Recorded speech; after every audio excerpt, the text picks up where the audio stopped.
Naayos ko ang gripo sa yacht, at mapangutyang sinabi ng aking manugang, wala rito lugar ang mga tubero. Pinagtatawanan niya ako. Itinuring na kahabag-habag na pensyonado sa inuupahang bangka na nagpapanggap na mayaman. Tiningnan ko siya ng diretso sa mata at sinabi, akin ang yacht na ito.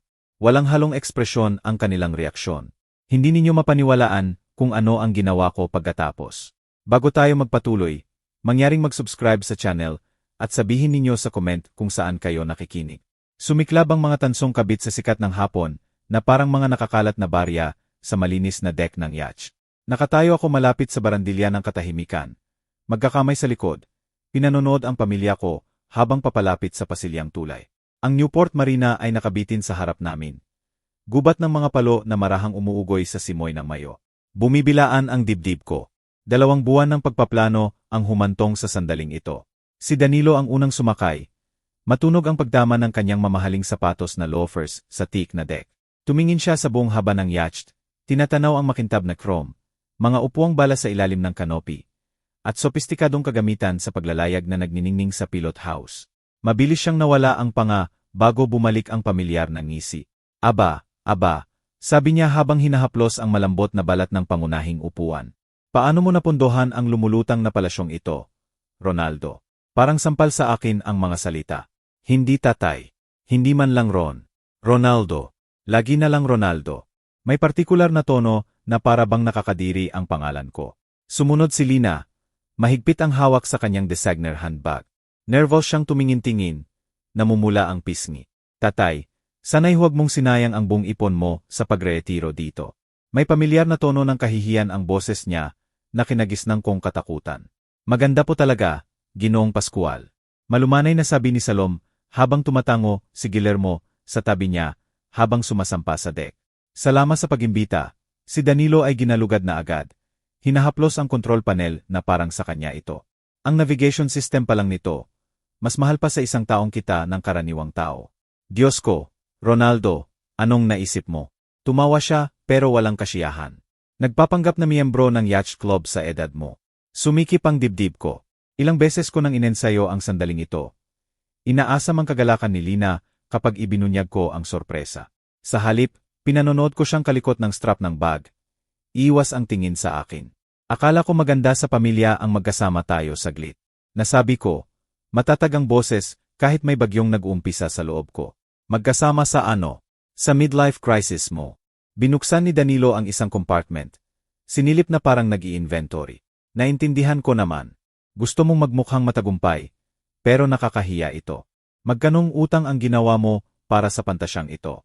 Hinawakan ni Lina ang braso niya ng mahina. Danilo, baka. Hindi, honey. Nakababahala ito. Humarap siya sa akin ng buo. Nakapaloob ang mga braso. Maliwanag na nagkamali ang tatay mo sa pinansyal na desisyon.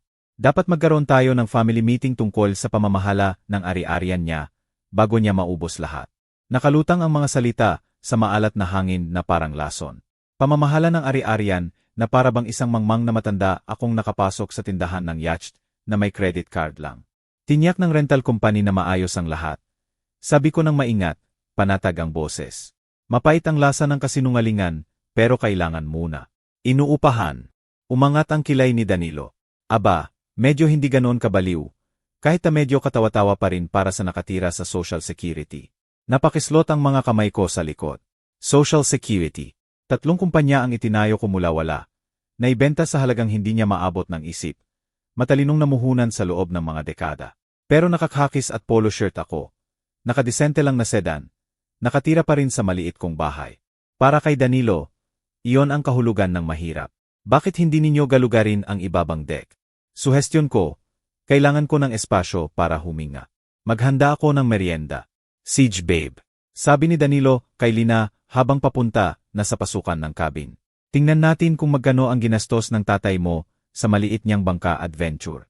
Nawala sila sa ibaba. Umalingaw-ngaw ang boses ni Danilo sa hatch. Tignan mo tong marble countertop. Hindi ka panipaniwala. Talagang nawala sa hulog ang tatay mo. Sumunod ang kinakabahang tawa ni Lina. Lumapit sa akin si Guillermo ng tahimik. Talagang kahanga-hanga, Ronaldo. Napakaganda ng pagkakagawa. Tumango ako. Nagpapasalamat sa kabutihan niya, pero halos hindi naririnig. Mula sa ibaba ay naririnig ang tunog ng pagbubukas-sara ni Danilo ng mga kabinet. Patuloy ang komento niya ng hindi paniniwala at pangungutya. Bawas salita, parang karayom sa ilalim ng balat ko. Sumali si Salom sa asawa sa paggalugad habang nanatili ako sa deck. Mahigpit ang hawak sa tansong barandilya hanggang pumuti ang mga knuckles ko. Mahinahong umuugoy ang alon sa katawan ng bangka. Pero ang naririnig ko lang ay ang tawa ni Danilo mula sa main cabin. Kasunod ang boses ni Lina. Sigurado akong malaking halaga ang ginastos niya sa rental na ito. Hindi siya ganoon. Hindi siya ganoon. Ang sarili kong anak na nagsasalita tungkol sa akin. Parang hindi niya ako kilala na biglang nagkaroon ng ilusyon ng kayamanan. Masyadong maliwanag ang araw. Masyadong malamig ang simoy. Nakatingin ako sa pantalan. Pinanonood ang ibang pamilyang nag-enjoy sa kanilang bangka. At naisip kong malaking pagkakamali ba ito. Pero hindi. Perpekto ko itong naplano. Hindi pa lang nila naunawaan. Higit pang tawa mula sa ibaba. At sumikip ang pangako na parang bisyo. Muling nakita ng mata ko ang tansong kompas malapit sa pilot house. Sumasalamin sa sikat ng hapon ang makintab na ibabaw. Hinawakan ko ito ng mahina. Naalala ang ibang araw. Ibang sandali nang hawakan ko rin ito at naramdaman ang purong kaligayahan. 2 buwan na ang nakalipas. Marso 22. Nakatayo ako sa showroom ng Maritime Luxury Yachts. Suot ang pinakamagandang Navy suite ko na iningatan ko para sa espesyal na okasyon. Ang salesman, isang batang profesional na nagngangalang Teodoro. Ginabayan ako sa ikatlong pagkakataon sa mga detalye ng katahimikan. May queen bed at buong banyo ang master cabin.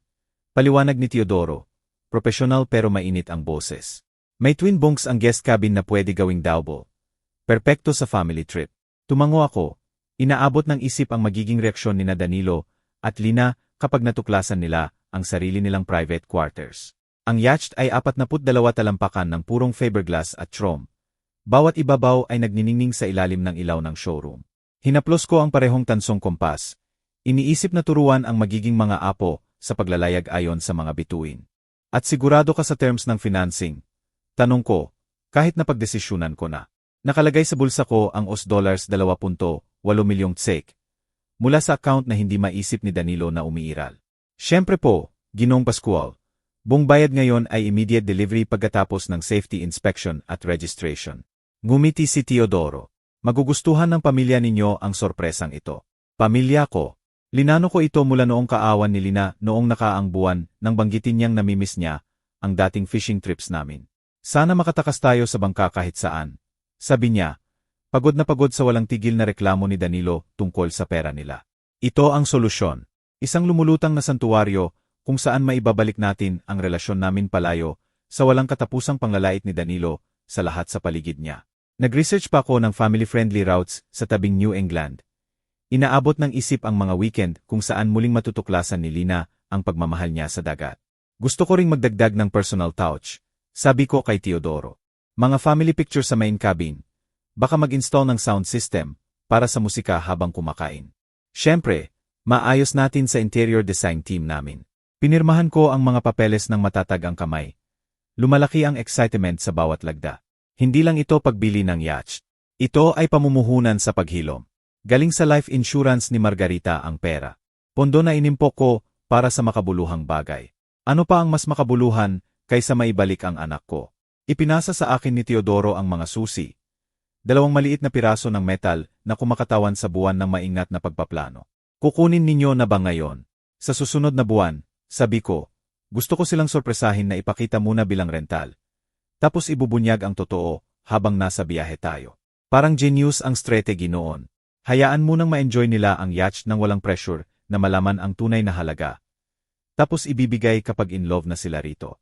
Inasam ko ang luha ng kaligayahan ni Lina, ang pasasalamat niya, at kahit ang mahinang respeto ni Danilo.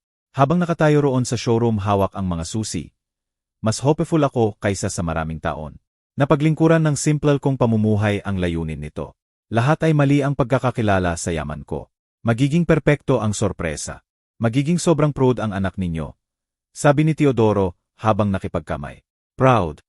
Inasam ko rin iyon. Kasalukuyan. Binuksan ko ang mga mata.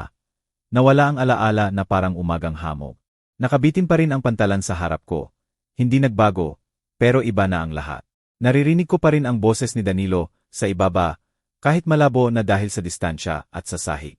May mga yapak na papalapit sa teak deck sa likod ko. Itinuwid ko ang balikat. May nararamdamang pagbabago sa dibdib ko. Ang pag-asang naghatid sa akin sa 2 buwan ng pagpaplano ay nagsasama-sama sa isang bagay na mas matigas, mas malamig. Ang mapagbigay na tatay na pumirma ng mga papeles noong Marso ay natutong mahalagang aral tungkol sa kalikasan ng pasasalamat. Humarap ako habang lumalabas ang pamilya ko mula sa ibaba. Namumula ang mukha ni Danilo sa kung ano na ngayon ay kinikilala kong mapangutyang aliw. Muling sumiklab ang tansong kompas. Pero sa pagkakataong ito ay iba ang naalala ko rito. Kailangan malaman kung saan ka talaga nakatayo bago ka magplano ng ruta. Ronaldo, talagang kahanga-hanga ito. Tunay na paghanga ang boses ni Guillermo nang lumabas siya sa hagdan ng yacht. Hinahaplos na magaspang niyang kamay ang makintab na handrail. Napakaganda ng pagkakagawa. Napili mo ang tunay na espesyal. Parang malamig na tubig sa paso ang mga salita niya. Bahagyang itinuwid ko ang tayo. Binibitawan ang mahigpit kong hawak sa barandilya. Sumunod si Salom, sumisiklab ang pilak niyang buhok sa sikat ng hapon. Matingkad ang mga mata sa tapat na paghanga. Kahanga-hanga ang mga kahoy sa ibaba. Dagdag niya habang inaayos ang magaan niyang kardigan sa balikat. Ang mahogany dining table. Kalidad ng musyo. Humilik si Danilo. Sumampas sa likod ng magulang kasama si Lina. Nga, kapag ginagastos ang pera ng iba sa rental, dapat grandioso, di ba? Malawak niyang ikinampay ang kamay sa makikintab na ibabaw ng yacht. Siguro mas malaki pa ang ginastos ng tatay sa weekend na ito kaysa kinikita ni Ronaldo sa 6 na buwan. Parang pisikal na suntok ang paghahambing. Bahagyang natigilan si Guillermo. Sandaling nawala ang ngiti ni Salom.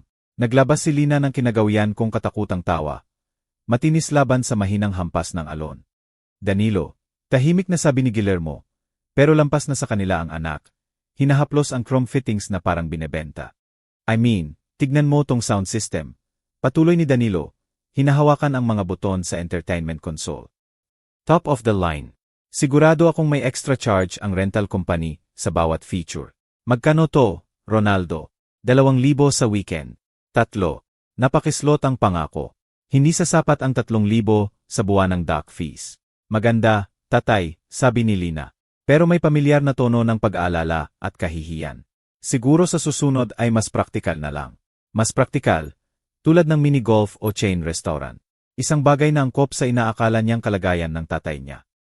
Pumunta na ba tayo sa ibaba para sa lunch? Nasabi ko, matatag ang boses kahit may bagyo sa loob ng dibdib ko. Naghanda ko ng merienda. Lunch sa yacht. Mapangutyang pumalakpak si Danilo. Buhay milyonaryo, Ronaldo. Sayang at weekend lang. Lalong lumalim ang kunot ng noo ni Guillermo habang papasok kami sa salon. Nanguna ako sa ilang hagdan papunta sa main cabin. Nagniningning ang mahogany dining table sa malambot na ilaw mula sa kisam. Perpekto ang setting.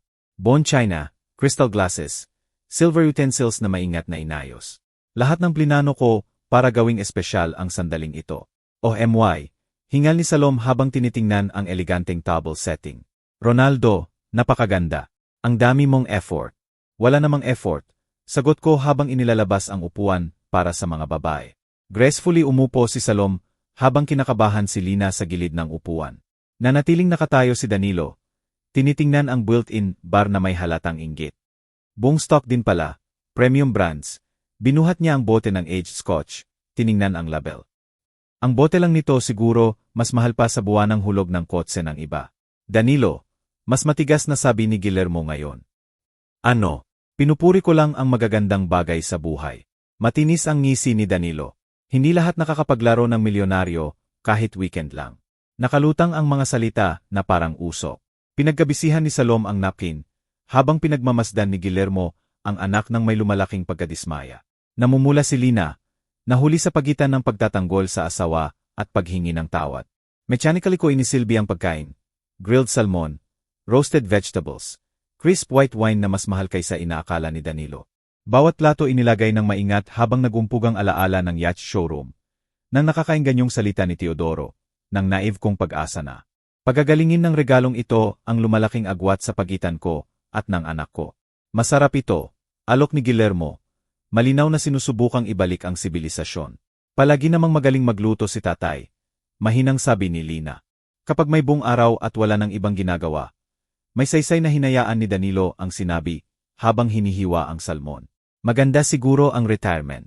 Walang responsibilidad, walang pressure na magtaguyod ng pamilya. Bahagyang nanginginig ang tinidor sa kamay ko. Walang pressure na magtaguyod. 3 dekada akong nagtaguyod, nagtayo ng kumpanya mula wala. Lumikha ng yaman na lampas sa kanyang pangunawa. Ngayon ay iniaalay ko ang pinakadakilang kayamanan ko. Ang lumulutang na santuaryong binili mula sa alaala na minamahal kong Margarita at tumatanggap ng puro pangmamali. Danilo, may babala na ang boses ni Guillermo. Baka ano, tay? Tumingin si Danilo mula sa plato. Matingkad ang mata sa hamon. Nag-uusap lang naman tayo, Hindi ba ganito ang family dinner? Nakaunat ang katahimikan na parang piano wire. Hinawakan ni Salom ang wine glass nang bahagyang nanginginig ang kamay. Nakatingin si Lina sa pagkain na parang may takas doon. Tahimik na gumagalaw ang panga ni Guillermo. Ama na pinanonood ang anak na nagpapakita ng hindi niya kilalang tao. At nakaupo ako sa dulo ng $2. 8 milyong hapag. Naghahain sa walang utang na loob kong pamilya ng pagkaing hindi nila pahalagahan. May malamig at kalkuladong bagay na nabuo sa dibdib ko kung saan dating may init. Itinaas ni Danilo ang baso sa mapangutyang toos. Sa family adventure na hindi natin kaya. Ang salasalabat ng baso ni Danilo sa mesa ang nagtapos sa sibilisadong pagpapangga. Maingat na ibinaba ni Guillermo ang tinidor. Matinis ang tunog sa biglang katahimikan. Nanginginig ang kamay ni Salom habang hinahawakan ang baso ng tubig. Tama na. Matindi ang boses ko na parang talim sa seda. Ititigil mo agad ang ganitong asal. Nagtaas ng kilay si Danilo na parang teatro ang gulat. Asal. Nagpapakatotoo lang ako sa sitwasyon. Dapat may isa sa pamilyang ito na tumanggap ng realidad. Ang realidad, sabi ko, bawat salita ay sinusukat at kontrolado, ay ikaw ay bisita sa yacht na ito. Magpapakita ka ng tamang paggalang, o alis ka. Narinig ang paghinga ni Lina. Hindi pa niya ako narinig na ganoon katigas kay Danilo. Wala rin si Danilo, kung pagbabasehan ang pagkabalisa ng ngisi niya bago bumalik ng buo. Bisita. Tumawa siya, pero sa pilitan na ngayon. Sige na, Ronaldo. Pamilya tayo. Hindi ba pwede mag-alala sa pinansyal na desisyon mo? Ang pag-aalala mo, sagot ko habang maingat na ibinababa ang mga kubyertos. Kamangha-mangha kung paanong katulad ito ng pangungutya. Hindi comfortable na umubo si Guillermo. Anak, baka ano? Bahagyang tumaas ang boses ni Danilo. Nagkakaroon ng bitak ang komposura. Magkunwari na hindi nagkakamali si Ronaldo sa mga desisyon. Magkunwari na hindi lampas sa kaya niya ang rental na ito. Ikinampay niya ang eleganteng cabin. Tignan mo to. Ang rental fee pa lang siguro, sapat na sa grocery niya sa maraming buwan. Hayag na ngayon ang kalkulasyon sa mata niya. Sinusukat ang halaga laban sa inaakala niyang halaga ko. Nakikita akong kulang na kulang. Nakaupo siya, nakapaloob ang braso. Larawan ng mayabang na superioridad. Matagumpay na IT consulting firm ang itinayo ko mula wala. Patuloy niya, lumalakas ang boses sa kumpiyansa. Naiintindihan ko ang pera, naiintindihan ko ang halaga, at ito. Dismayado niyang ikinaway ang kristal at China. Ito ay isang taong sinusubukang makipaglaro sa liga na hindi niya kaya.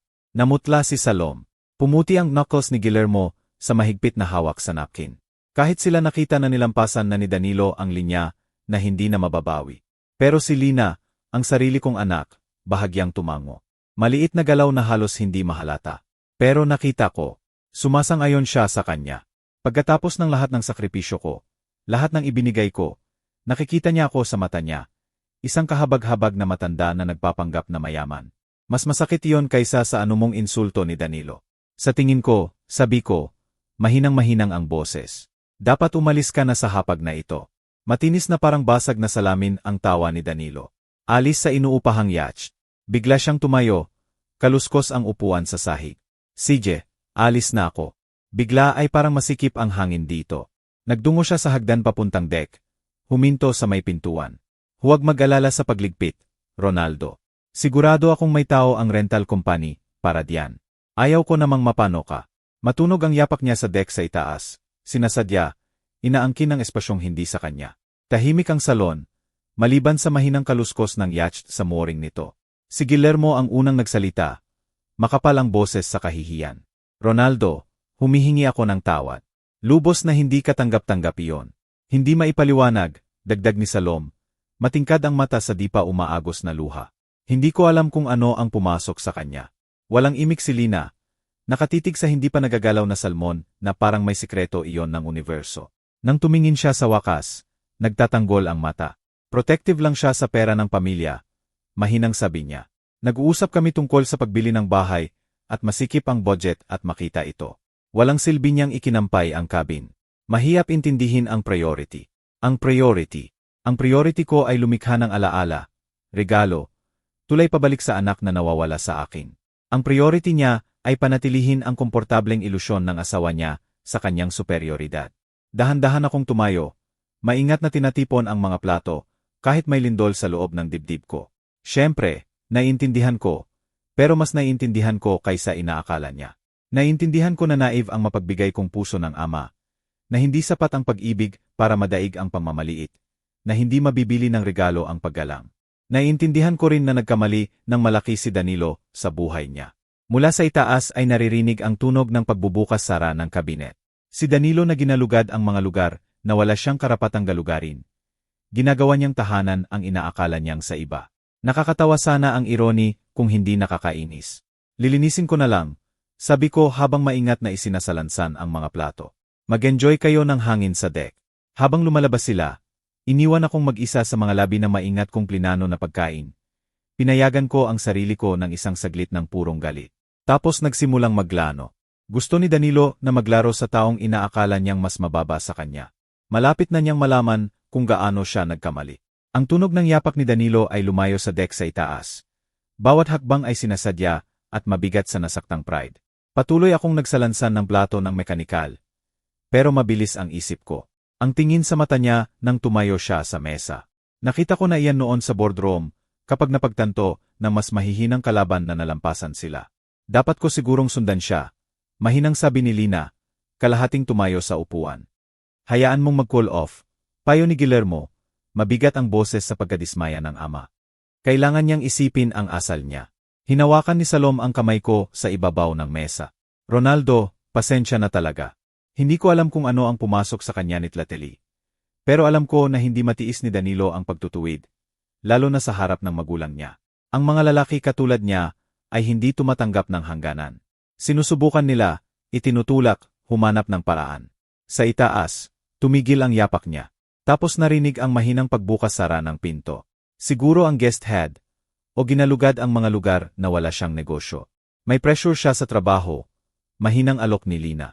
Mapang competition ang consulting business. Pero hindi na naniniwala ang ekspresyon ni Guillermo sa mga dahilan ng manugang kaysa sa akin. Hindi dahilan ang pressure para bastusin ang nag-imbita sa'yo. Maingat akong nakinig sa tunog mula sa itaas at labas. Sandaling tumakbo ang tubig, pagbubukas-sara ng kabinet, mahinang kaluskos ng metal. Sigurado akong ginalugad ni Danilo, hinahawakan ang mga bagay, inaangkin ang espasyo. Pumunta na ba tayo sa deck para sa kape? Maliwanag na suhestyon ni Salom. Malinaw na gustong baguhin ang atmosfera. Maganda ang panahon. Magandang ideya, sumang-ayon ako. Kahit nakatuon pa rin ang atensyon ko sa mga mahina ng tunog ng galaw ni Danilo. Iba na ngayon ang pakiramdam ng paggalugad niya. May layunin kaysa kuryoso. Higit pang tunog ng metal. Mahinang paggiling na nagpatigil sa akin sa gitna ng paggalaw kasama ang crystal glasses sa kamay. Hindi yon tunog ng ordinaryong pagtingin-tingin. Tatay. Parang malayo ang boses ni Lina. Ayos ka lang ba? Ayos lang. Automatikong sagot ko habang maingat na ibinababa ang mga baso. Tumigil ang tunog ng paggiling. Pinalitan ng mahinang pagsara ng cabinet door. Bumalik ang yapak ni Danilo sa itaas. Papunta sa main deck aya. Ilang minuto pa, lumitaw siya sa tuktok ng hagdan. Perpektong kalmado. Kung mayroon man, mas relax pa siya kaysa nang umalis siya. Sorry about that, sabi niya habang bumabalik sa upuan na may maliit na ngiti. Kailangan ko lang ng konting oras para pahalagahan ang pagkakagawa. Talagang kahanga-hanga ang bangkang ito. Ang sobrang pagbaliktad ng tono niya ay nagpadala ng babala sa sistema ko. Hindi humihingi ng sorry si Danilo. Hindi umamin si Danilo na mali siya. At tiyak na hindi niya pinupuri ang mga bagay na pinagtatawanan niya, ilang minuto lang ang nakalipas. Pakiramdam mo ba ay okay ka na? Tanong ni Guillermo nang may pag-iingat. Sobra. Kinuha ni Danilo ang baso ng tubig. Mukhang lubos na nasyahan sa sarili. Actually, naisip ko na baka dapat tulungan ko sa pagligpit. Iyon lang ang magagawa ko pagkatapos ng, well, alam mo na. Agad lumiwanag ang mukha ni Lina. Sweet mo naman, honey. Pero pinagmamasdan ko ang ekspresyon ni Danilo. Napansin kung paanong iniiwasan ang mata ko. ang bahagyang pag-angat sa sulok ng bibig na nagmumungkahi ng pribadong kasiyahan kaysa tunay na pagsisisi. Pwede ko bang hugasan ang mga plato sa galley? Patuloy niya. Makilala ang mga sistem ng bangka. Makakatulong kung magkaroon ng problema. Problema. Nakalutang ang salita na parang usok mula sa malayong apoy. Napakabuti mo talaga. Mainit na sabi ni Salom. Talagang napakabuti. Nag-alok si Danilo na tumulong sa gawaing bahay katulad ng nyebe sa Agosto. Pero nakaupo siya roon. Larawan ng nagbagong loob na pagpapakumbaba. Dahan-dahan akong tumayo.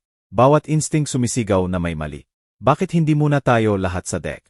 Pwedeng hintayin ang mga plato. Siege na, Ronaldo. Makinang na parang chrome ang ngiti ni Danilo. Hayaan mo akong makabawi sa pagiging gago ko kanina. Igigit ko. Papunta na siya sa galley area. At napasunod ako. Hinila ng kakilakilabot na katiyakan na malalaman ko kung ano ang mga tunog ng metal na iyon. Ayan, masayang tawag ni Danilo mula sa galley. Taglay ang artipisyal na liwanag na nagsisimula ko nang makilala bilang kanyang tel. Perpekto ang lahat. Oh, bumagsak ang salita na parang bato sa tahimik na tubig. Oh, ano? Tanong ni Lina habang sumasali sa kanya. Papunta na ako sa kanya. May malamig na bagay na naninirahan sa tiyan ko na parang hamog sa taglamig. Nakatayo si Danilo sa lababo ng galley. Nakapirmi ang kamay sa gripo. Walang kontrol na umaagos ang tubig. Parang nakabitin, sabi niya habang sinusubukang hilahin ng may teatral na effort. Hindi maayos ma-off. Siguro isa sa mga kakaibang problema ng lumang bangka. Pero tinitingnan ko ang bese ng gripo kung saan makikita ang bagong gasgas sa chrome finish. Malalalim na guhit na wala kaninang umaga nang maghanda ako ng kape. Gasgas na mula lang sa sobrang puwersa o maling gamit. Patingin nga. Tahimik kong sabi habang inilalayo si Danilo. Matigas ang galaw ng handle sa hawak ko. May paggiling ang internal mechanism na nagsasabi ng nasirang parte. Hindi ito ordinaryong pagkapagod. Hindi rin agresibong paggamit. Sinadya ito na parang aksidente. Siguro kailangan lang ng bulyi 40. Helpful na suhestyon ni Danilo. Matindi ang dinadanas ng mga marine fixture. Lumuhod ako para mas malapitang tingnan ang bese. Hinahaplos ang gasgas na chrome. May pattern ng gasgas na katulad ng pliers mark. May malakas na puwersang hinawakan ang gripo. Pinilipit hanggang sumuko ang loob. Tatay, maayos mo ba? Tanong ni Lina. May tunay na pag-aalala sa boses. Sigurado akong sira, sabi ko habang dahan-dahang tumayo. Nasira ang internal valve mechanism. Tumango si Danilo ng may pakikiramay. Rental equipment, alam mo na, siguradong matindi ang treatment sa mga naunang bisita. Buti na lang nangyari ngayon kaysa sa gitna ng gabi. Ang kaswal ng paliwanag niya, ang bilis ng pagsisi sa hakahakang dating bisita, nagpatunay sa alam ko na. Pero walang may tutulong ang pagkonfronta sa kanya rito sa harap ng lahat maliban sa gulo. Dapat kong tawagan ng Marina, sabi ko ng maingat. Tingnan kung may maayos na technician, kahit Sabado. Umiling si Danilo. Good luck. Baka abutin mo ang weekend na ganyan. Ang halos hindi natago na kasiyahan sa boses niya, ay nagpahigpit ng kamay ko nang hindi sinasadya. Nag-enjoy siya, hindi lang sa abala na ginawa niya, kundi sa pagkakataong maging helpful at sympathetic na pamilya habang ako ang nahihirapan sa rental problem. Lumapit si Guillermo, tinitingnan ang gripo ng may mata ng negosyante sa detalye. Kakaiba, parang sinadya ang sira. Hindi natinag ang ngiti ni Danilo. Matindi sa mga fitting ang maalat na hangin. Siguro buwan na nagkaka-corrode. Pero nakakunot na ang noo ni Guillermo ngayon.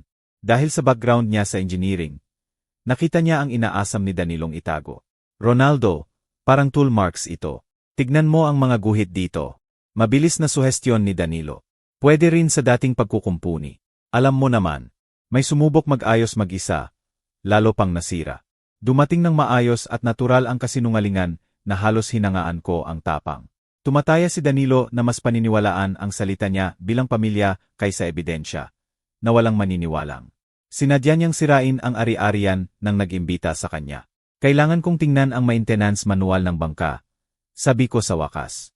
Tingnan kung ano ang rekomendasyon ng manufacturer sa ganitong failure. Ang talagang kailangan ko ay tingnan ang security cameras na na-install ko noong nakaraang buwan. High-definition recordings na magpapakita kung sino at kailan ang gumawa. Gusto mo bang tulungan ko? Alok ni Danilo. Magaling ako sa technical. Hindi na kailangan. Sagot ko habang pinipilit ang ngiti. Alam ko kung nasaan ang lahat. Nagkibit balikat. Siya. Larawan ng bigong helpfulness. Kung ano ang sa tingin mo ay pinakamabuti. Sinusubukan ko lang tumulong. Habang bumabalik ang pamilya sa deck area, sandaling nagtagal si Danilo. Sinisigurong nakapatay ang tubig. Pero nakita ko siyang tumingin sa gali na may satisfied air ng isang taong humahanga sa sariling gawa. Nakakatawa kung paano nangyayari ang mga ganito. Kaswal niyang sabi. 1 minuto okay pa. Sa susunod may repair bill ka na. Banayad pero malinaw ang banta. Ito pa lang ang simula. Natuklasan ni Danilo na pwede niyang sirain ang ari-arian ko nang walang parusa. Ligtas sa akala na pinoprotektahan siya ng koneksyon sa pamilya mula sa hinala. Malapit na niyang malaman kung gaano siya nagkamali. Naghintay ako hanggang nakapag-ayos na ang iba sa deck. Naririnig ang boses nila sa bukas na hatch. Tapos tahimik akong pumunta sa navigation station, kung saan nakatago ang security system controls sa harap ng inosenteng panel. Gusto ni Danilong maglaro. Hamon niya ang isang taong profesional na naglaro, habang natututo pa siyang magtali ng sapatos. Nasa likod ng main cabin ang navigation room. Maliit na espasyo na puno ng electronic equipment na hindi nakikita ng karamihan sa bisita. Tahimik akong pumasok, isinara ang pinto ng malambot. Bumuhay ang maraming monitor sa pagpindot ng buton. Binaha ng asul-puting liwanag ang maliit na kwarto. 8 camera feed ang nagpakita ng interior at deck ng yacht sa malinaw na high definition. Na-install ko ang system noong nakaraang buwan pagkatapos magbasa tungkol sa pagnanakaw ng yacht sa marina. Pag-iingat na malapit na magbunga sa paraang hindi ko inasahan. Mabilis ang galaw ng daliri ko sa control panel. Nag-scroll back sa 3 oras 50 minuto ang timestamp sa sulok ay 155,023 nang una siyang lumitaw sa kamera 3, ang sumasakop sa guest head at galley area. Ayan siya. Pumapasok ng may pamilyar na konfidenteng iyon na kinagisnang kong kamuhian. Una, normal lang ang galaw niya. Binubuksan ang cabinet doors. Tinitingnan ang amenities ng yacht. May entitled curiosity ng taong akala lahat ay sa kanya. Tapos lumapit siya sa gripo. Lumapit ako sa monitor. Pinanonood si Danilong sinusubukan ang handle ng mahina. Perpektong gumana ang gripo. Maayos ang agos kapag binuksan. Tumigil ng malinis kapag pinatay. Alam niyang gumagana ito. Alam niyang walang problema. Ang sumunod ay nagpalamig ng dugo ko. Tiningnan ni Danilo ang pinto. Sinisigurong mag-isa siya. Tapos hinawakan niya ang gripo gamit ang 2 kamay at marahas na pinilipit.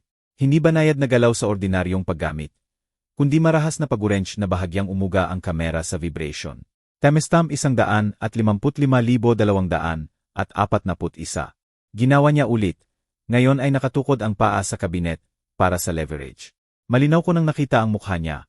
Ang konsentrasyon habang ginagamit ang buong puwersa. Ang bahagyang ngiti ng kasiyahan ng sumuko ang mekanismo sa loob. Sinubukan niya ang gawa niya. Pinanonood ang tubig na walang kontrol na umaagos mula sa sirang fixture. Perpekto. Eksaktong klase ng aksidente na makakahiya sa host at mapapatunayang inferior ang rental equipment. Pero hindi pa tapos si Danilo. Nahuli siya ng kamera 4 na nagbubukas ng drawer. Hinanap hanggang makita ang dish towel para punasan ang metal shavings. Hinimas pa niya ang bese ng gripo. Sinisigurong walang ebidensya ng sabotage niya. Sinabi sa akin ng methodical na paglilinis ang lahat tungkol sa karakter ni Danilo. Hindi ito bigla ang gawain. Kalkuladong paninira para mapahiya ako sa harap ng pamilya. Sa 155,412, humakbang siya pabalik para humanga sa gawa niya. Ang satisfied smirk na kumala sa mukha niya na parang langis sa tubig. Natuklasan niya ang perpektong paraan para ibaba ang mayabang na matanda. Para patunayan na hindi talaga kaya ng katulad ni Ronaldo Pascual ang magagandang bagay sa buhay. Kinopya ko ang mahalagang footage sa portable drive. Automatiko ang galaw. Habang pinoproseso ng isip ko ang buong saklaw ng pagtataksil ni Danilo. Hindi lang ito tungkol sa sirang gripo. Tungkol ito sa paggalang, sa hangganan, sa fundamental na kontrata sa pagitan ng bisita at host. Mula sa dining area ay narinig ang boses ni Danilo. Artipisyal na pag-aalala. Sana hindi nahihirapan si Ronaldo sa problema ng bangka. Matindi ang mga lumang rental. Lumang rental. Pinipintura niya na ako bilang isang hangal na umuupa ng yacht na lampas sa kaya niya. Na dapat asahan ang problema sa equipment na hindi niya kayang bilhin. Nakakatawa sana ang irony kung hindi. Nakakainis. Ineject ko ang drive at isinuksok sa bulsa. Nakakagulat ang bigat nito para sa maliit na bagay. Ebidensya, patunay, uri ng dokumentasyon na ginagawang katotohanan ang paratang. Narinig ang boses ni Danilo mula sa itaas. Baka puntahan ko siya, mag-alok ng tulong. Ang peking pag-aalala sa tono niya ay nagpahigpit ng pangako. Gusto niyang tumulong. Tulungan ang sarili niya sa harap na upuan sa pagkahiya ko kapag hindi ko maayos ang problema na siya ang gumawa. Pinatay ko ang mga monitor at tumayo sa dilim saglit. Nakikinig sa mahinang tunog ng alon sa katawan ng bangka. 40 taon sa negosyo ang nagturo sa akin na walang kwenta ang ebidensya kung walang strategy. Binigay sa akin ni Danilo ang bala. Pero kailangan ko pang piliin ang tamang oras. Sinabi ng yapak sa itaas na nauubos na ang oras ko sa pagpaplano. Tahimik akong pumunta sa tool locker ng yacht. Pumili ng precision wrench set at pipe sealant mula sa maayos na compartment. Automatiko ang galaw ng kamay ko habang tinatipon ang kailangan, habang nagumpugan ang alaala ng maraming taon. Maayos ang sirang gripo. Matibay ang marine grade fixture kaysa sa sinapit kay Danilo. Pero habang lumuluhod ako sa sirang mekanismo, bumalik ang mga imahe ng lahat ng pagkakataong inayos ko ang mga problema ni na Danilo at Lina. Lahat ng solusyong ibinigay ko gamit ang tsek at pasensya ko. Tuition ni Lina sa graduate school. 2 milyon sa loob ng 2 taon. Masaya kong sinulat ang mga tsek na iyon.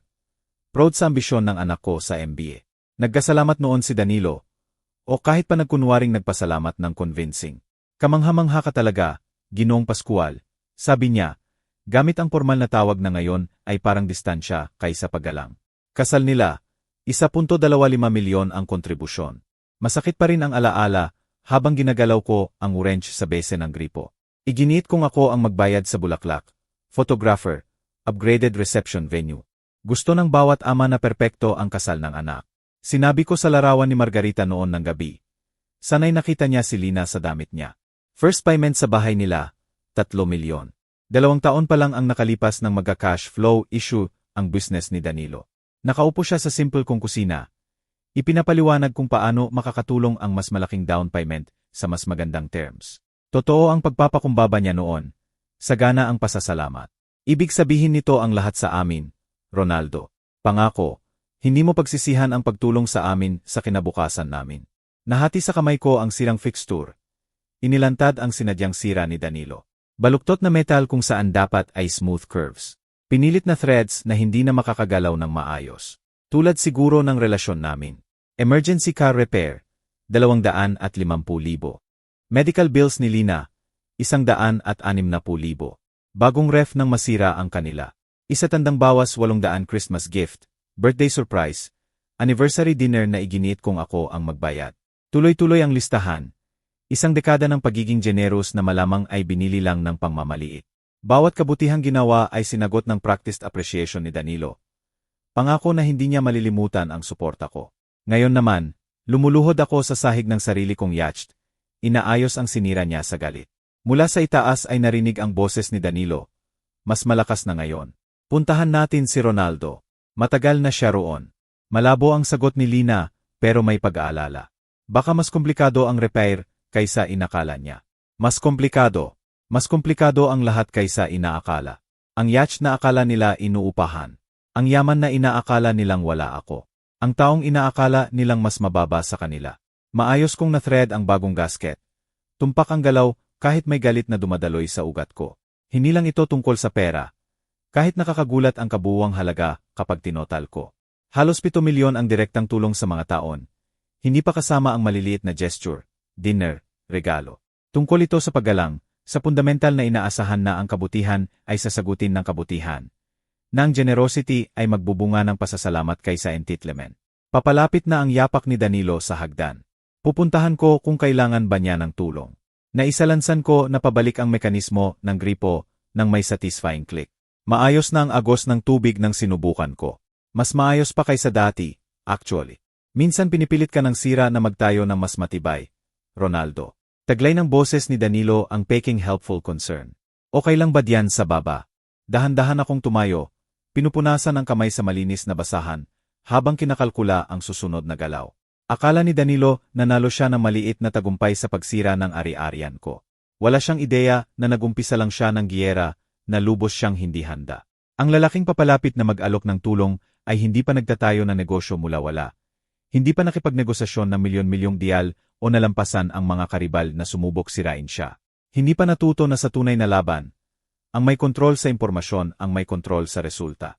Matatanggap ni Danilo ang leksyon kung anong klaseng tao ang kanyang nilabag. Ayan siya. Taglay ang titral na ginhawa ang boses ni Danilo sa dining area nang lumabas ako mula sa lower deck. Nagsisimula na kaming mag-alala. Kamusta ang repair? Nakasandal siya sa upuan. Nakapaloob ang braso sa kasiyahan. Paehong mayabang na ekspresyon nang una siyang sumampa. Larawan ng concerned family member na humihingi ng simpatya sa problema ng bangka ni pobre Ronaldo.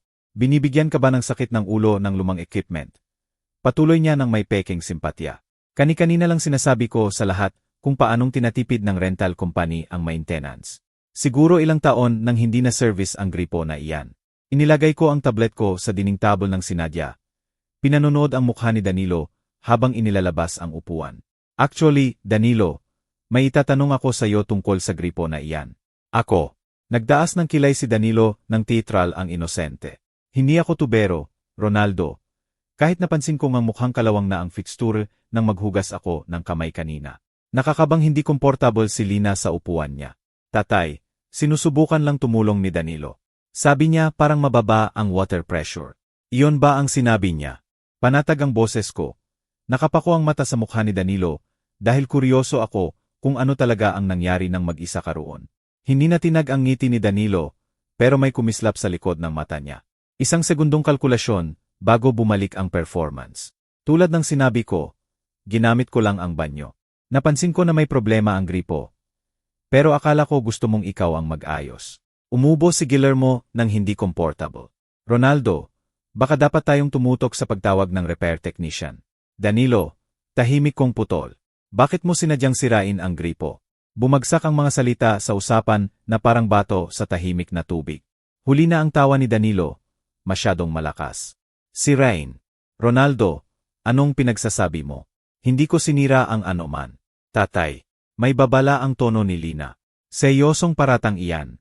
Hindi kailanman gagawa si Danilo ng ganoon, hindi ba? Hinawakan ko ang tablet, binuhay ng matatag ang daliri. Dahil may footage ako na siguradong mag-interest sa lahat. Bahagyang nawala ang confidence ni Danilo. Micro-expression ng pag-aalala bago bumalik ang maskara. Footage. Anong footage? May security system ang yacht. Tahimik kong sabi, habang pinanonood ang mukha niya na nawawalan ng kulay. 8 kamera, high definition may audio recording, lubos na coverage. Nakaunat ang katahimikan na parang tense wire. Lumunok ng malakas si Danilo, pero matatag pa rin ang boses. Kung dayon, makikita mo rin eksakto ang sinabi ko. Ginamit ko ang banyo, napansin ang problema sa gripo, at bumalik sa itaas. Makikita natin. Sumangayon ako habang binubuksan ang video app. Tingnan natin lahat ng sabay. Sumandal si Salom ng may pag-aalala. Ronaldo, sigurado akong hindi na kailangan. Hindi, matigas na sabi ni Guillermo. Kinikilala ng instinct ng negosyante na may mahalagang nangyayari. Tingnan natin kung ano ang nakita ng kamera. Hinawakan ko ang screen, nag-scroll sa timestamp. 155,023. Lumitaw si Danilo ng malinaw na malinaw. Pumapasok sa guest head ng may casual confidence na kinamuhian ko na. Ayan ka, casual kong sabi. Sabado, Mayo 17, 3:50 ng hapon. Pagkatapos mong umalis sa mesa natin. Napakislot ang panga ni Danilo habang pinanonood ang sarili niya sa screen. Pero nanatiling matigas ang boses. Kaya makikita mo na ginamit ko lang ang banyo sa screen. Lumapit si Danilo sa gripo at mahinang sinubukan. Perpektong gumana ang tubig ng binuksan. Malinis na tumigil ng pinatay. Gumana ng walang problema ang fixture. Interesting, obserbasyon ko. Mukhang gumagana ng maayos ang gripo. Sumandal si Lina sa screen. Nakakunot ang noo sa konsentrasyon. Hindi ko maintindihan kung ano ang dapat naming makita. Patuloy na panoorin, suhestyon ko. Nakalutang ang daliri sa play button. Darating ang interesting na parte. Nagkibit si Danilo sa upuan. Nagkakaroon ng bitak ang dating confidence. Katawa-tawa ito. Ginagawa mong malaking issue ang simpleng problema sa tubo. Pero hindi inalis ang mata sa screen. At nakita ko ang eksaktong sandali na naalala niya kung ano ang susunod. Kung ano ang nakuha ng kamera. Kung ano ang ipinagmalaki niyang nakalimutan sa sandali ng vindictive satisfaction. Dito sa timestamp ay 1,552. Patuloy ko, perpektong kalmado ang boses. Panoorin ng mabuti. Nagplay ang video ng kristal na malinaw. 8 kamera ng ebidensya na susira sa komportableng mundo ng kasinungalingan at asumpsyon ni Danilo. Sa screen ng tablet, tiningnan ni Danilo ang pinto. Sinisigurong mag-isa siya. Tapos nagbago ang buong kilos niya. Wala na ang pagpapanggap na normal na paggamit. Si Nadia, Kalkulado ang paninira. Diyos ko. Bulong ni Salom habang pinanonood namin si Danilong hinawakan ang gripo gamit ang dalawang kamay at marahas na pinilipit sa gilid. Kristal na malinaw. Ang audio, ang paggiling ng metal sa sobrang puwersa. Ang matinis na crack ng sumuko ang mekanismo sa loob. Ang satisfied grunt ni Danilo nang maramdaman niyang nasira ang fixture sa kamay niya. Danilo. Parang latigo ang boses ni Guillermo. Anong ginagawa mo? Sa screen, hindi pa tapos si Danilo. Itinukod niya ang paa sa kabinet para sa leverage. Mas malakas pang puwersa hanggang tuluyang nasira ang internal valve mechanism. Nagsimulang umagos ng walang kontrol ang tubig mula sa sirang fixture. Tinakipan ni Lina ang bibig. Hindi pwede ito. Pero walang pag-aalinlangan kung ano ang nakikita ng lahat. Humakbang si Danilo palayo sa kanyang gawa nang may malinaw na kasiyahan. Parehong mayabang ng ngiti nang bumalik siya sa mesa. Hinimas pa niya ang bese ng gripo. Sinisigurong walang ebidensya ng sabotage niya. Timestamp dito ay 1,554. Tahimik kong sabi. 4 na minuto kang sinadyang sinira ang ari-arian ko. Namutla si Danilo. May paliwanag ito. Sinusubukan kong ayusin kung ano. Malalim ang pagkadismaya ang boses ni Guillermo. Malinaw na gumana ng perpekto ang gripo bago mo hawakan. Sa screen, pinupunasan ni Danilo ang metal shavings gamit ang dish towel. Maingat na nililinisan ang ebidensya ng sabotage niya. Maingat at practiced ang galaw. Gawa ng taong alam na alam ang ginawa niya at gustong itago. May dala ka pang towel para punasan. Obserbasyon ko. Talagang maingat. Nakatingin si Lina sa screen nang may shock. Danilo, paano mo nagawa ito? Rental ito ni tatay. Siya ang magbabayad ng sira. Nakakatawa sana ang ironi ng salita niya na pinoprotektahan ako sa pananagutan sa sarili kong yacht sa ibang pagkakataon. Tuluyang nawala ang confident mask ni Danilo. Hindi ito ang hitsura niya. Sinusubukan ko lang tumulong at nasira at natakot ako. Natakot ka. Sumandal si Guillermo. Mabigat ang pagkadismaya. Anak, nakita natin na sinadya mong sirain ang ari-arian ng iba. Walang aksidente rito. Walang maling pagkakaunawaan. Pinupunasan ni Salom ang mata gamit ang napkin. Ronaldo, nakakahiya talaga. Wala akong masabi. Ginawa ni Danilo ang huling desperadong depensa. Maliwanag na defective ang gripo. Halos hindi ko hinawakan at nasira na. Matanda na ang mga bangkang ito. May problema, Danilo. Pinatigil ko ang video at ihinarap ang tablet sa kanya. Gusto mo bang i-play ulit? Sa slow motion na lang siguro ngayon. Pwede nating bilangin kung ilang beses mo pinilipit bago tuluyang masira. Nakakabinging katahimikan ang sumunod. Nakatingin si Danilo sa frozen image sa screen. Sarili niyang nahuli sa sinadyang paninira. Malinaw ang kasiyahan sa mukha sa sira na ginawa niya. Sa tingin ko, dahan-dahang sabi ni Guillermo, makapal ang boses sa diskusto. Kailangan nating seryosohing pag-usapan ito. Tuluyang nasira ang huling sinulid ng tapang ni Danilo. Siege. Sinira ko ang gripo. Pero kasalanan ko ba talaga? Buong araw na nagpapanggap si Ronald na parang miyembro ng yacht club na milyonaryo.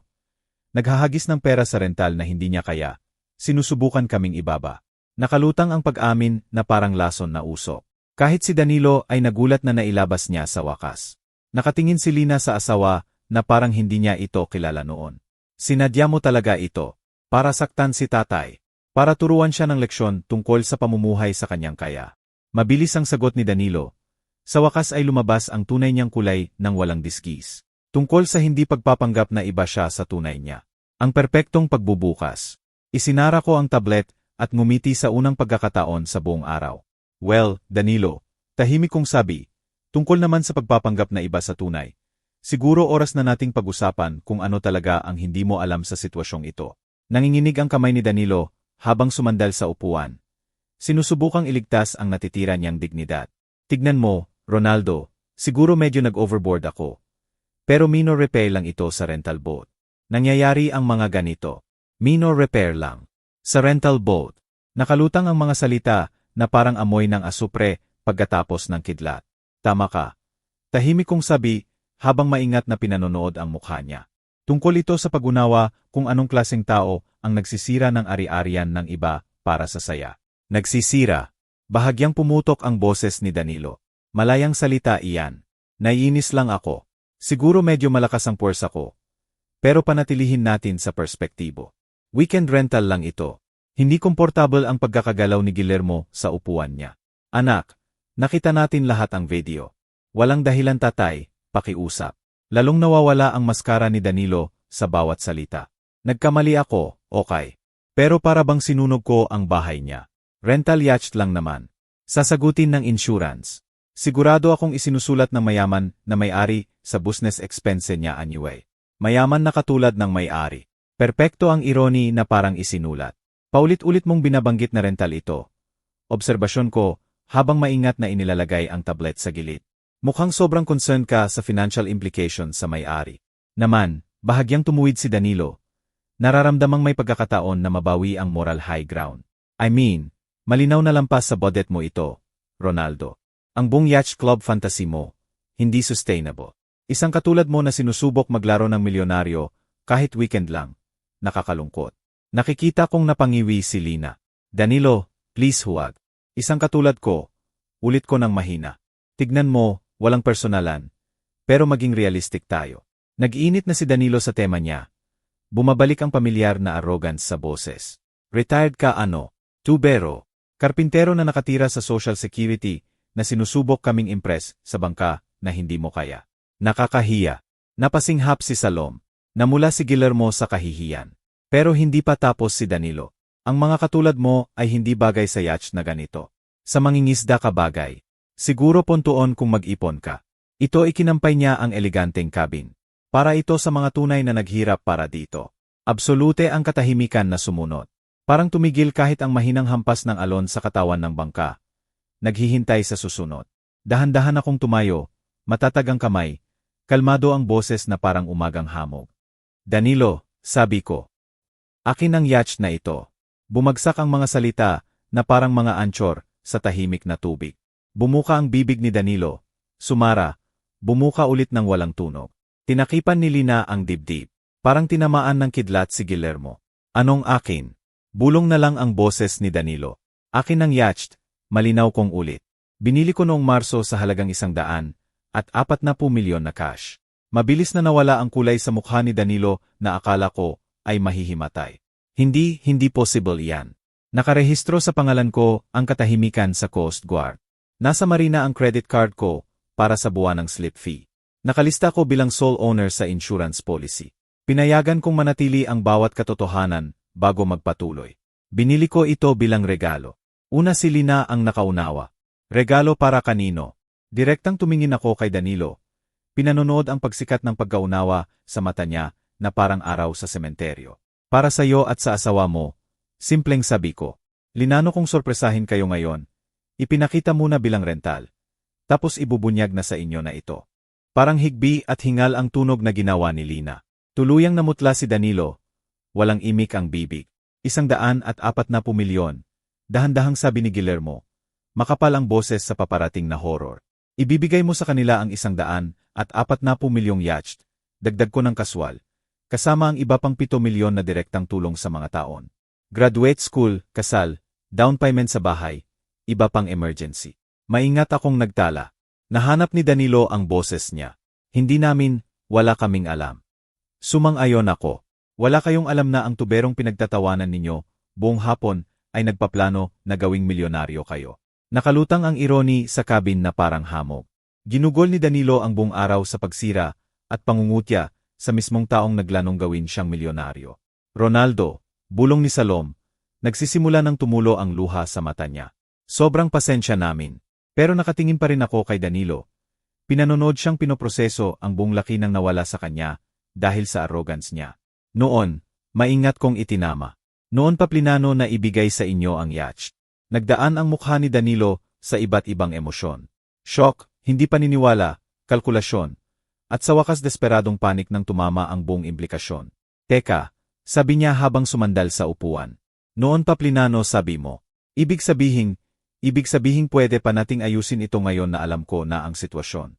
Ngayon na alam mo na ang sitwasyon. Ulit ko ng mahina. Ano bang alam mo ngayon? Na malaking pagkakamali ang ginawa ko. Wala akong alam na akin ito, Ronaldo. Kung alam ko lang kung alam mo lang na akin ito, igagalang mo ako. Pinabayaan kong makalutang ang tanong. Pero dahil akala mo isa lang akong mahirap na retiri na lumalampas sa kanyang kaya, katanggap-tanggap ang pangmamaliit.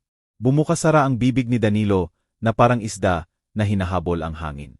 Sa tabi niya, Nakatingin si Lina sa mga kamay niya. Sa wakas ay nagsisimula ng maunawaan ang pinili niya sa pagitan ng asawa at tatay. Hindi ko yon ang ibig sabihin. Nautal si Danilo. Trabaho lang ang stress at makita kang gumastos ng ganoon sa rental ng ano. Putol ni Guillermo, matalimang boses sa pagkadismaya. Nang magdesisyon kang kailangang turuan ng leksyon ang biyenan mo tungkol sa kanyang lugar. Pinupunasan ni Salom ang mata gamit ang tissue. Danilo, paano mo nagawa ito? Wala nang ibang ginawa si Ronaldo kundi magbigay sa pamilyang ito. Alam ko na ngayon. Pumutok ang boses ni Danilo sa desperasyon. Pero pwede pa nating ayusin ito, di ba? Babayaran ko ang repair ng gripo. Pati renovation ng bungali. Pwede nating iwan ito sa nakaraan. Lumakad ako sa malaking bintana ng yacht.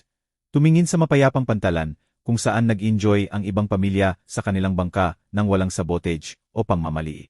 Naayos na ang gripo. Kalmado kong sabi. Mga 20 minuto lang. Matibay ang marine fixture. Kailangan matibay para makayanan ang sinadyang pang-abuso na ginawa mo. Tapos ano ang problema? May desperadong pag-asa ang boses ni Danilo. Walang pinsala, walang kasalanan, di ba? Lumingon ako sa kanya. Ang problema, Danilo, ay ibinunyag mo kung sino ka talaga. Nang akala mo mahina ako. Nang akala mo mas mababa ako sa'yo. Pinili mo ang panggagago. Hindi yan problema ng gripo. Problema yan ng karakter. Lina, sa wakas tumingin siya mula sa mga kamay niya. Tatay, alam kong mali si Danilo. Pero ano, anak? Tanong ko ng mahina. Pero dapat ko bang baliwalain ang sinadyang paninira? Dahil humingi siya ng tawad matapos mahuli. Dapat ko bang kalimutan ang mga taon ng banayad na pangmamaliit? Dahil nangangako siyang magiging mabuti na ngayon na alam na niyang may pera ako. Wala siyang maisagot. Wala rin silang maisagot. Mananatiling akin ang yacht, patuloy ko. Permanenteng binawi ang alok na regalo. Danilo, sa tingin ko ay pinakamabuti kung tipunin ninyo ni Lina ang mga gamit ninyo at umalis na. Hindi ka seryoso, protesta ni Danilo. Dahil lang sa isang hangal na pagkakamali. Isang hangal na pagkakamali. Hindi makapaniwala ang boses ni Guillermo. Anak, sinadya mong sirain ang ari-arian ng isang tao matapos kanyang iimbita bilang bisita. Buong hapon mo siyang pinagtatawanan at nilalait.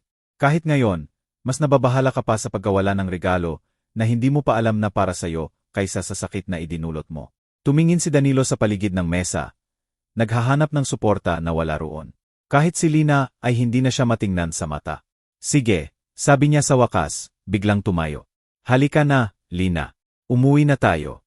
Dahan-dahan tumayo si Lina. Nakikita kong nahati sa pagitan ng pagsunod sa asawa at pananatili sa tatay. Tatay, ako. Ginawa mo na ang malinaw na pagpili ngayon. Mahina kong sabi. Sana sulit ito. Habang tinatipon ni na Danilo at Lina ang mga gamit at papunta sa pasilyang tulay. Lumapit sa akin si Guillermo. Ronaldo, hindi ko maipaliwanag kung gaano ako nahihiya sa asal ng anak ko. Kung gusto mo rin kaming umalis ni Salom. Hinding-hindi, matigas kong sabi. Kayo ni Salom ay puro paggalang at grasya ang ipinakita.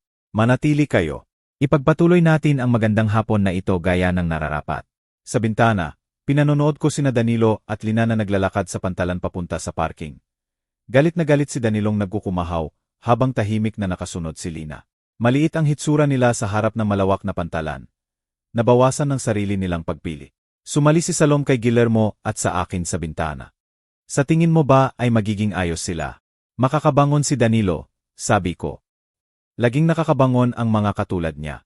Tungkol naman kay Lina, napabuntong hininga ako. Kailangan niya magdesisyon kung gusto niyang bumuo ng buhay kasama ang isang taong sumisira ng tulay sa galit. Nagbuhos si Guillermo ng 3 baso ng alak mula sa bote na binuksan natin kanina. Sa karakter, simpleng sabi niya. Sa karakter, sabay naming sagot ni Salom. Habang papababa ang araw sa abot-tanaw, pinipintahan ng ginto at amber ang tubig. Naramdaman ko ang isang bagay na matagal ko nang hindi naramdaman. Perpektong kapayapaan.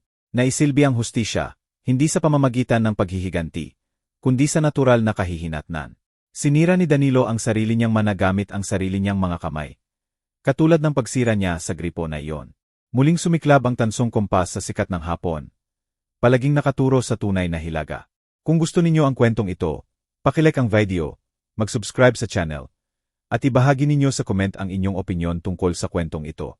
Para pakinggan ang susunod na kwento, i-click ang box sa kaliwa.